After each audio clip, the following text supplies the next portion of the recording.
Hello there, my name's Steve, and you are listening and tuning in to the Go Football podcast. So this is the podcast where I talk all about grassroots football, whether you're a coach, player, parent, referee, just got a love for the game, sit tight, you are in the right place.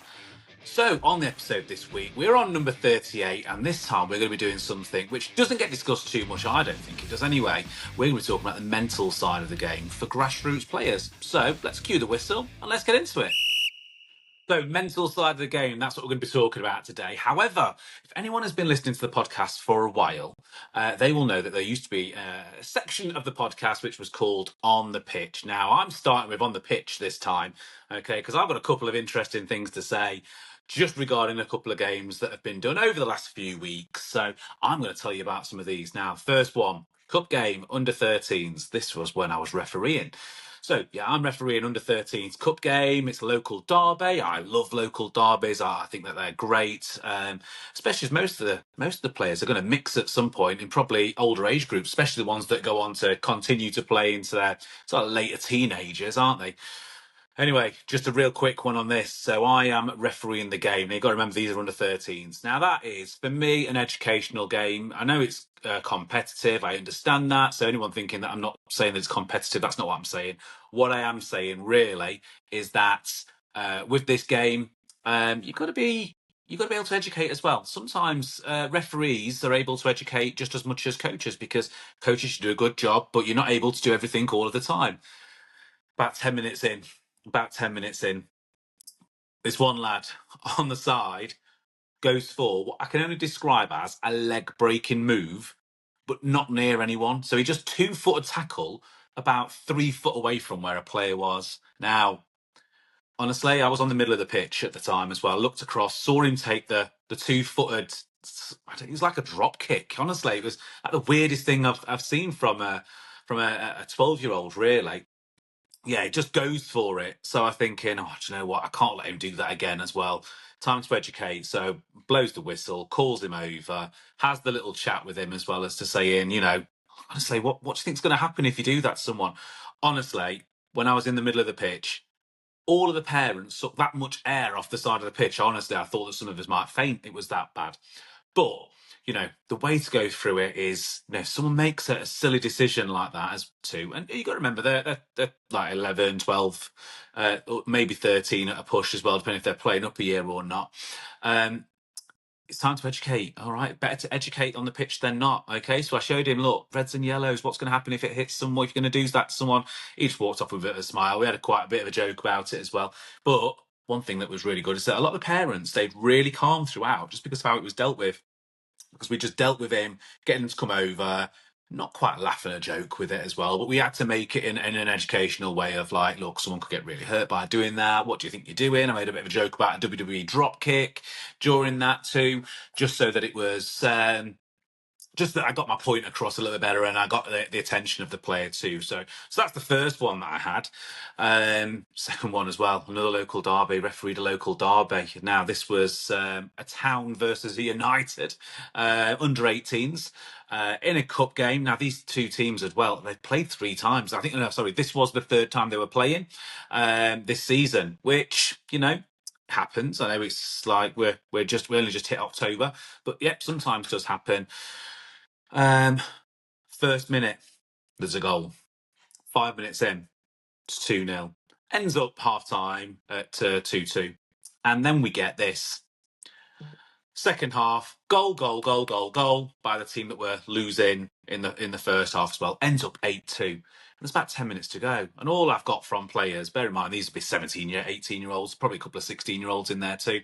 Ref Alan, we got left. I was like, 10 minutes. It's what score? 8-2. Just call it now. Can't do that. People are just wanting to just get off the pitch. They're thinking, oh, do you know what? I'm not going to even play to the end.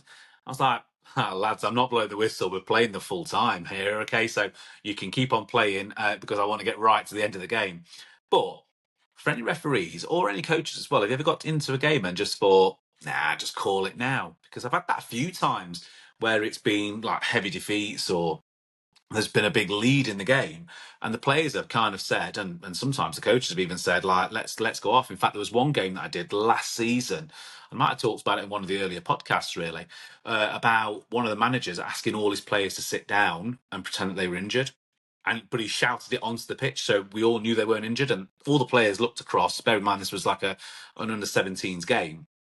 All looked across and they were all like, it's a bit embarrassing, really. None of us are injured because they were losing like 5-1 with like 3 or 4 minutes to go, and the coach didn't want to get to the end of the game. Again, I think that's bang out of order for coaches. Not very good for mental health, and not really good for that side of the game of being resilient, which is what we're going to kind of talk about today, if we can do. You know, one more thing regarding the refereeing. Okay, now this was when I was coaching. Okay, so I've done quite a few games coaching for quite a few teams recently, which is always nice to be able to do. But one game we had a referee who was 15, and it was an under. It was younger than that anyway, the age group that we were looking at. So yeah, it's under eight, another team that I was looking after for the day. And the coach for the other team kept on questioning and shouting on at the ref all the time. Now, the referee had done the right thing. He'd worn his armband. I knew that the ref was only 15 years old. So I just went over to the coach really calmly and just said, just a quick reminder as well. He has got his armband on. Just bear in mind that he's only 15 years old. The attitude from the coach, not acceptable for me as well. Just tell me if you think that I'm being wrong here. So he was calling 50-50 decisions, just shouting at a ref like they're, like you probably would do if you went to your local Premier League EFL team and you were shouting on the pitch as an onlooker as well. Not that that's acceptable either, but they're more prepared to kind of ignore it and kind of deal with it, rather than the attitude for the coach was, so you mean I can't question the ref at all? I've not said anything that's inappropriate. I've not said anything that's bad. I said, it's just a quick reminder as well that he is under 15. What I wanted to do is just preempt that so that there was nothing said that was bad for it. To which the response I got from the coach was, that's completely unacceptable. You've had to tell me that. I actually think it's a joke that you've had to tell me that. To which I just said back to him, please don't be that coach that's shouting at a child who is refereeing a child's game. Just don't be that coach. Be a role model. And then I just took a few steps back and went back into my technical area. Their assistant coach came over and he was very much along the lines of, he just gets a bit passionate. It's not passion. Just stop shouting at referees, especially when you know that they are definitely under 18 because it's got a band on, and you've just been really polite. Now, I said it so calmly and so quietly. No one else knew that I'd said it other than the two coaches that I went to, because they weren't even in the technical area. They were halfway down the pitch anyway. So look, it was really calm. It's just like, just a quick reminder of the referees under 18. To get all of that, I think I was in the right to go and do that because, look, as coaches on the sideline, we have to make sure that, the grassroots players, especially the ones that are under 18, are well looked after, and that they've got everything they need and they've got the support there, and they're actually looking at their coaches as role models rather than anything else. And you know what? The energy on the pitch really does come from the energy that's given from the sidelines too. That includes from parents' side and also from coaches' side. You get a lot of energy from those. If it's really, really negative that's been shouted on, and you're kind of making it acceptable for all the players to to shout at the referee as well, then it's going to be a bit of a scrappy game, isn't it? Really. So hands off with those. So that is a quick round up, a quick little thing that I've just wanted to talk to everyone about, really, just regarding last few weeks of Grassroots.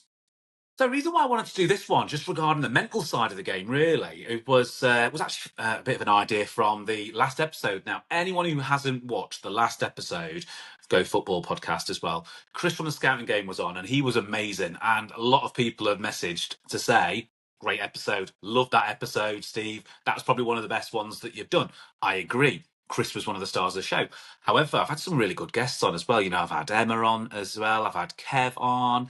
I've had John on the podcast. So, I've had quite everyone that I've had on, I think, has been brilliant as well. And they are really the stars of the show because they're coming and giving me all the expertise, all the advice. They're bouncing some really good ideas. They're giving, little bits that, for coaches and coaching staff, parents, and everyone else that's included in the game, giving them some great information. And I think that's, really, really positive. And I would say that anyone that comes on as a guest as well is going to be the star of the show. But thanks very much for that. But Chris gave us a good idea. He was talking about one player. It was an under 15. He said he saw after a match that was, he was quite shocked that he'd been physically ill, just before the game because he was playing in a stadium and it was a big event for them as well. And I just thought, think what we need to do really is just do a bit of an episode just on mental side of the game, because we talk a lot about things like tactics, we talk about drills, we talk about formations, coaching styles. Mindset, though, is often like a bit of a silent factor. It's kind of separates good players from being able to take the step to the next level that they're wanting to do. It might be about their confidence, it could be about their resilience, how they're learning to deal with things. It could be about the pressure, really. And understanding the mental side of the game for Grassroots, I think, is a huge benefit if the people that are looking after them are able to do that. If you think about grassroots football, and think about the very, very earliest ages for it, probably the first time that a young person's been put into a situation that is pressure driven. And I know that it's all about fun. I understand that there's great coaches out there that are all about the fun. They're all about the excitement. They're all about the enjoyment. They're all about all of those things. I understand that. But the players, they're still there. They're still trying to win. Like, look, every game of football's competitive. Look, there's a goal for a reason at either end. We're protecting one, defending one, we're scoring in the other, right? So, but if you think from 7 years old, where else is a 7-year-old outside of grassroots football? And there will be some as well in team environments where they're going to have lots of parents shouting on. There's going to be a referee in the middle. There's going to be coaches. They go to sessions every week to go and learn, and then they've got to go and do something with it. Not many, not many. I mean, there are a lot of solo sports. I do hear that there's the same for things like in the dancing world, in the swimming world, and a lot of individual sports too. But I think that football is one that is absolutely pressure driven, and it's probably one of the main things that that kids get straight away, isn't it? As well, they kind of put under pressure on a pitch where there's eyes on them, everyone's looking at them, and I think that is where maybe the pressure starts building. And maybe at those earlier ages, maybe it's okay.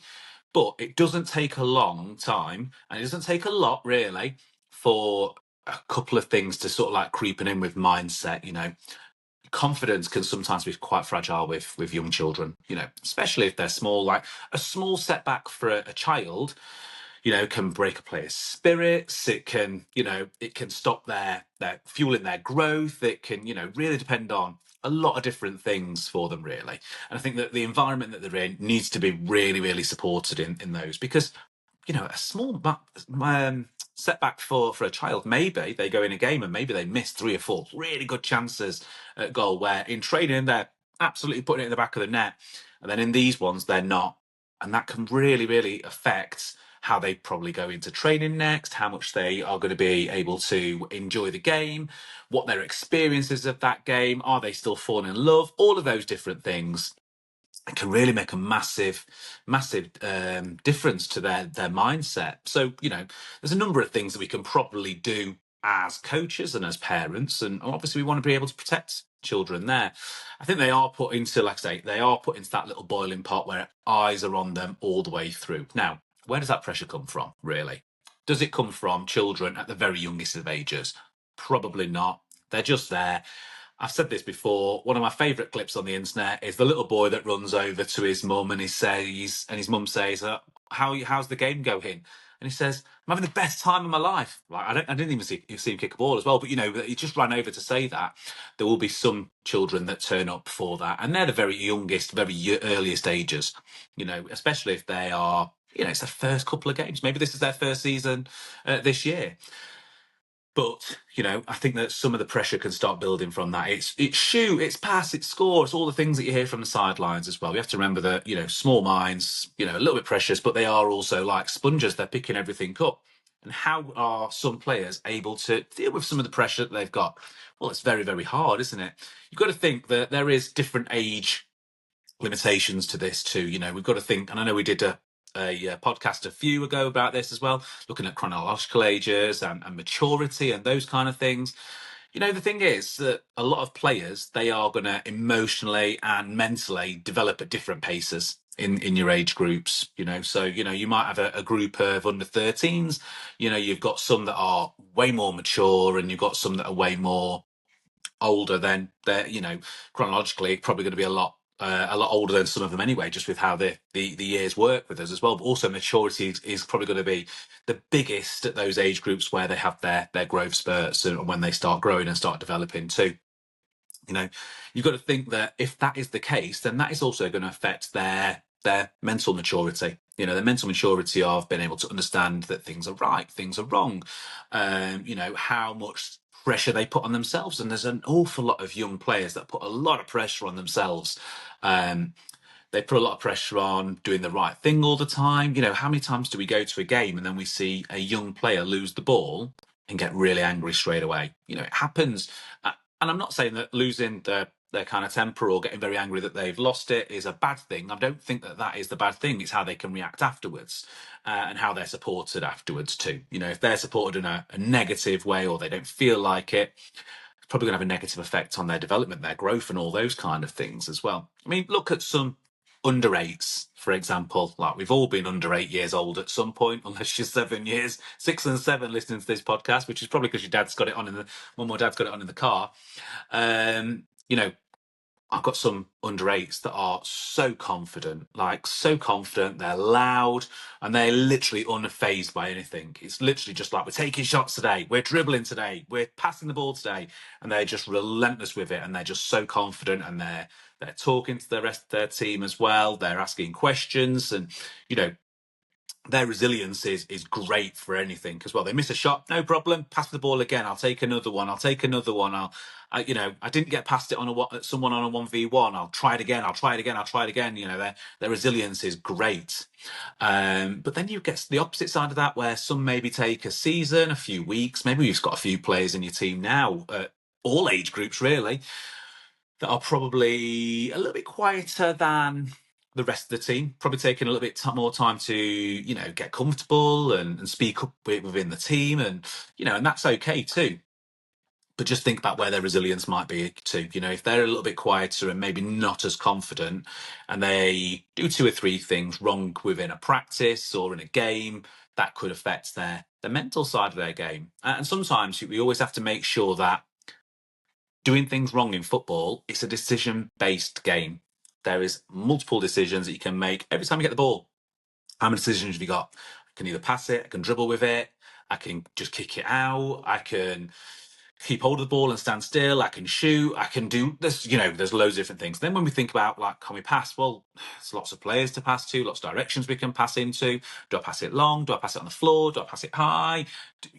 Same as dribbling as well. Do I dribble back towards my own goal so I can play safe? Do I dribble into space? Do I try and take a player? You know, look, there's loads of decisions to be made. So, you know, we need to make sure that players are resilient. So what couple of things and what can we do as coaches then? So here's a couple of ideas that I use to try and make my players a little bit more resilient. So with practice ideas as well. I definitely design sessions where mistakes are part of the learning. So I make it so that we do multiple things. So the session that I did last week for my under 14 boys was very much about very high traffic areas, playing through a central pivot, and we were practicing scoring from crosses, because we don't put the ball in. I don't think we put the ball in the area quite enough. So I wanted everyone to have the opportunity to be able to attack the goal very quickly with quick transitions where we're going to get it wrong. Now, did some of the people taking the crosses get it wrong? Some of them scored from the crosses, by the way. Some of them hit the post, some of them hit the bar. Great. Some of them near front post every time. Some of them couldn't pick the right pass out with it.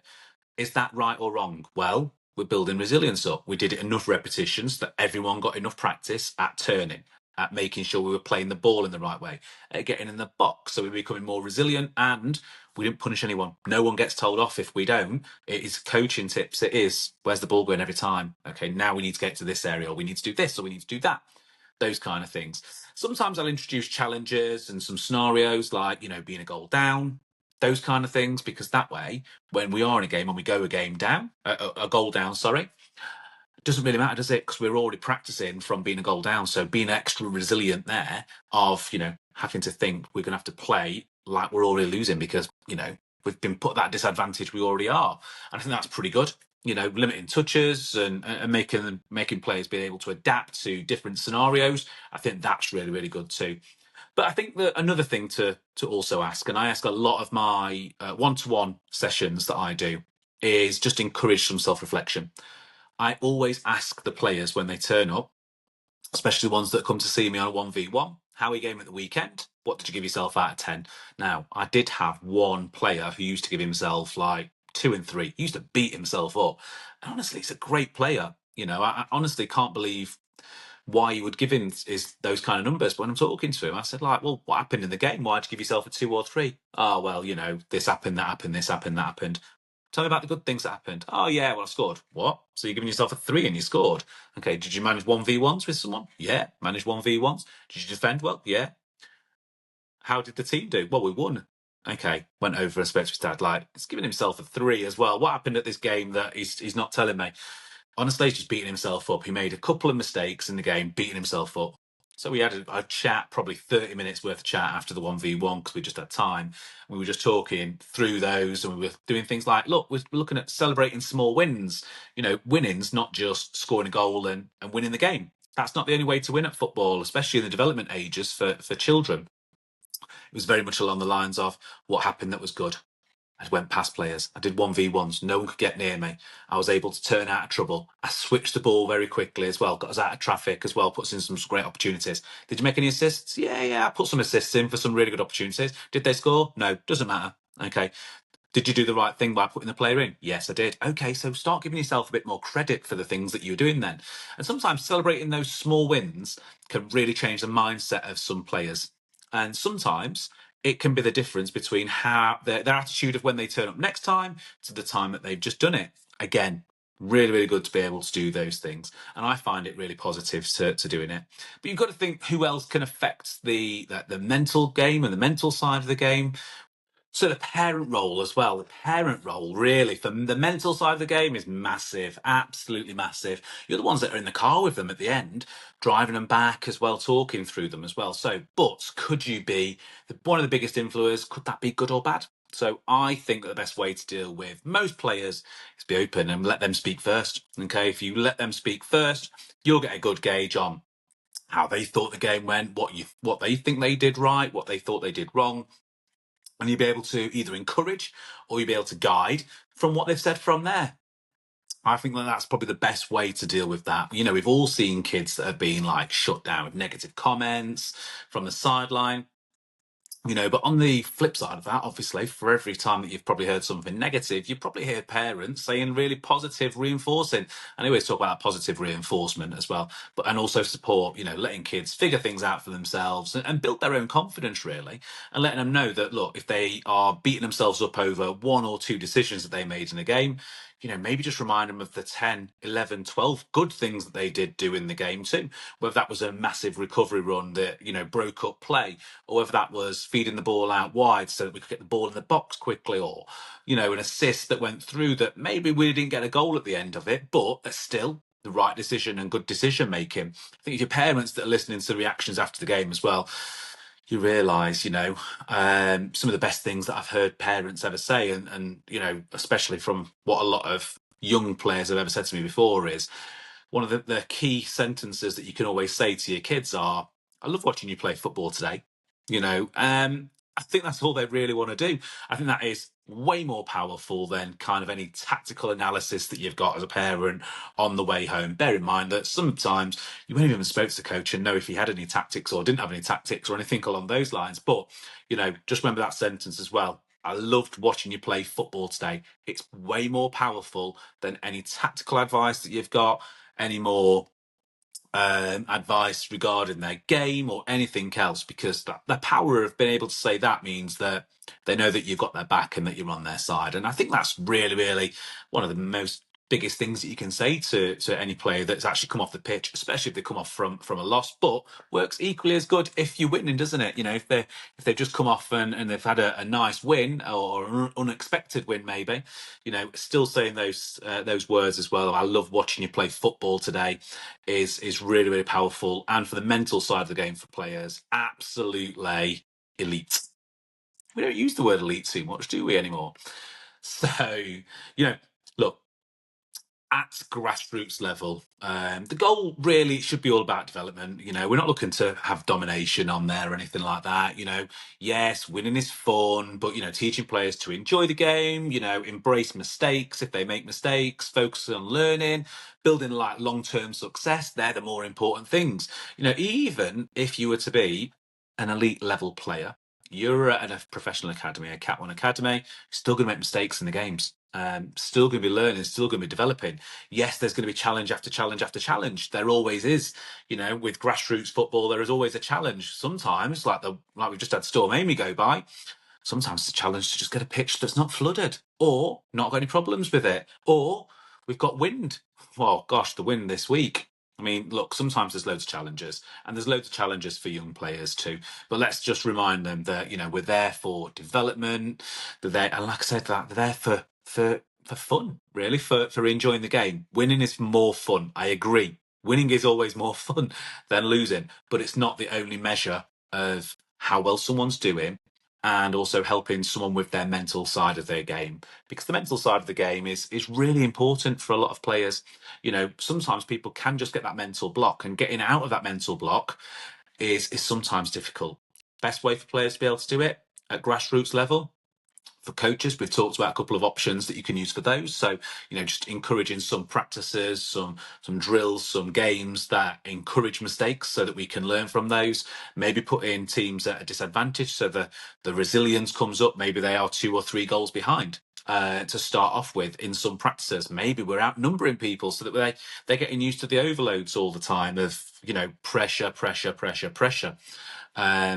But also on the other side of it, like I said, parents use those key things of in the car, letting them speak first, let them know how much you're enjoying watching them play football, unless it's a terrible game. And that's a joke, by the way. Okay. Look, I'd love to hear your experiences. Thanks everyone that messaged in last week and obviously messaged in regarding Chris, because that was a great episode. Loved doing that one. But I'd still like to hear about your experiences as players, especially the mental side of the game. If anyone's got anything they want to come in with, gofootballpod@gmail.com will get through to me. But you can also just drop in on any of the socials. So you can drop in on X, on Facebook, on TikTok, in YouTube, Spotify, again, on there too. You can even go into Amazon Music. Everywhere, you can get us everywhere. Just comment on them. If you see any of the socials or any of the social posts go out, if you feel free that you want to interact, just hit some interact as well. Now, we have got some interesting topics that are going to be coming up. So I'm going to have another guest on, and we're going to be talking about the girls' game of football and about the challenges for the girls and women's side of football too. And the guest that's going to be coming on is going to have a lot of stats for us. And you all know, if you've been listening to the first few episodes, that I'm kind of a stats guy. I love statistics. So let's stay tuned for that one. Look, just a bit of a shout out then also for Lacey's as well. So, the grassroots season has started.